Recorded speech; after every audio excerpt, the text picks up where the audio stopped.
প্রথম কথা হচ্ছে আমার এই প্রতিষ্ঠান হচ্ছে 1965-66। আচ্ছা, তখন আমি ভালো বাজার ছিল, ভালো টেক্সট বই বলতে আপনার ওরিয়েন্টাল রিসার্চ বইটই ছাপতাম। তারপরে এই যে 2012-13 পর থেকে এই লেখাপড়াটা একবারে উঠেই যাচ্ছিল প্রায়। লাইব্রেরি কিছু, আর আমার যেসব বই ছিল সেগুলো সব কলেজ লাইব্রেরি, তারপরে আপনার স্কুল লাইব্রেরি, এইসব বই আমি ছাপতাম, ভালোই ব্যবসা করতাম। তারপরে 1912 থেকে আর এই ব্যবসাটা হয় না। তারপর করোনা এলো, করোনাতে আমি বসেই গেলাম। 2023 সালে ডক্টর রাজেশ বিশ্বাস হায়দ্রাবাদে আছেন, স্যারের খুব ভক্ত। তা হায়দ্রাবাদে আছেন, মেডিসিনের অধ্যাপক। তো ওইখানে আমার এক শুভাকাঙ্ক্ষী, তিনি ওনাকে দেখাতেন। তার সঙ্গে আলাপ হয়, তার নাম হচ্ছে অমল কৃষ্ণ রায়। তার সাথে আলাপ হয় আপনার ওই বদলে। তখন উনি বলেন যে সে কি আপনার বইটি পাবলিশড হয়? তা আমার স্যারের বাংলা বই কোথাও পাবলিশড হতে চায় না। তো বলে সেটা কীরকম? তারপরে এইসব উনি পরিচয় দিলেন। তখন উনি আমাকে একদিন টেলিফোন করলেন, ডক্টর সিদ্ধার্থবাবু, যে আমি আপনার সঙ্গে একটু কথা বলতে চাই, আপনি কি আমার এখানে আসবেন? বললো যে বলুন কোথায়? এই 1923-এর শেষের দিকে আমি ওনার কাছে এলাম। তারপরে আমি তো ওনার বায়োডাটা সব দেখলাম, দেখে সুস্বাস্থ্যের লেখা, প্রচুর লেখা, আগেকার দিনের লেখা সব দেখলাম। দেখে আমি বললাম যে স্যার, এইসব বই চলে গেছে, এইসব আর এখন চলে না স্যার, ওই সব হবে না। আপনি এক কাজ করুন, আপনি তো স্নায়ুতত্ত্ব বিশেষজ্ঞ, আপনি যেমন লোককে নিয়ে নাড়াচাড়া করছেন, এই অবতারদের নিয়ে নাড়াচাড়া করুন, তারা কিভাবে বড় হয়েছে, তাদের কি আছে। বলে বেশ আইডিয়া, তো খুব আইডিয়া।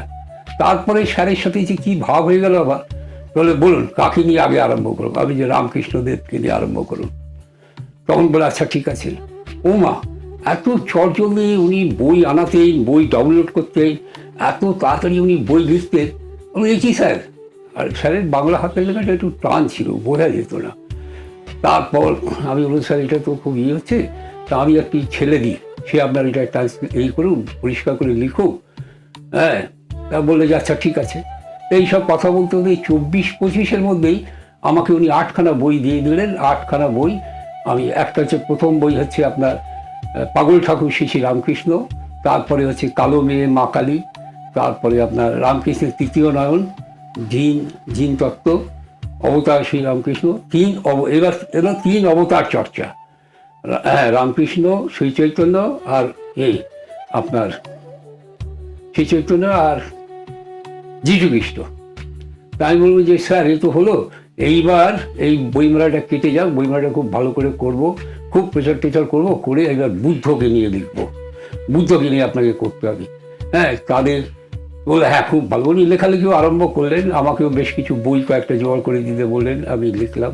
কিন্তু ওনার যে ভেতরে এত অসুস্থ ছিলেন, সেটা তো আমি কেন, অনেকেই হয়তো জানতে পারেননি, নিজেও জানতে পারেননি, এরকম হঠাৎ চলে গেল। এই 2 বছরের মধ্যে আমি ওনার 8খানা বই করেছিলাম। তার মধ্যে উনি আমাকে বারবার বলতে যে তুমি তো বই করছো, ভালো করে বিক্রি করতে পারছো।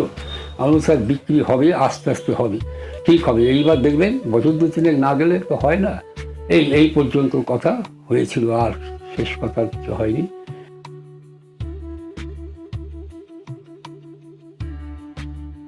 সেইটা বলতেই উনি ক্রিয়েটিভ, আর এরা হচ্ছে কি লেখার জন্য লেখেন আর কি, সেটা আলাদা। আমি বহু লোক, এই ক্রিয়েটিভ লোক পাওয়া খুব শক্ত। ক্রিয়েটিভ মানে তাকে মেলানো, বাস্তবের সঙ্গে মেলানো খুব কঠিন ব্যাপার। এই যে বই কটা শেষকালে আমি করলাম, হ্যাঁ, যেমন রামকৃষ্ণের তৃতীয় নয়ন, এটা আমরা পড়লে বুঝতে পারবো, কিন্তু কোনো বই থেকে টুকে এটা করতে পারবো না। এইরকম ব্যাপারটা খুব সংক্ষেপে এবং ভালোভাবে বোঝানো, সহজ সরল ভাষায়, এটা একটু পার্থক্য আছে, এটা আমি বলতে পারি। এই জন্য আমার খুবই ভালো লেগেছিল যে আরও কিছু কাজ করব, হলো না, আর কি করা যাবে। তার মানে উনি, ওনার চিন্তাধারা, ওনার লেখা পুরোপুরি মৌলিক ছিল। একেবারে সেটা এখনকার দিনে আর দেখা যায় না। এখনকার দিনে বেশি যারা তাদের নিয়েই লেখেন বেশি, কিন্তু এইরকম মৌলিক লেখা খুব কম।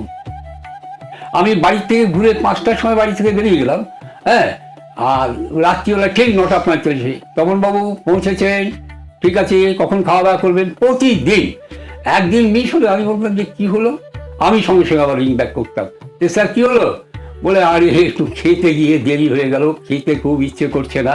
এবার পারিবারিক গল্প টল্প উনি খুব করতেন আর কি।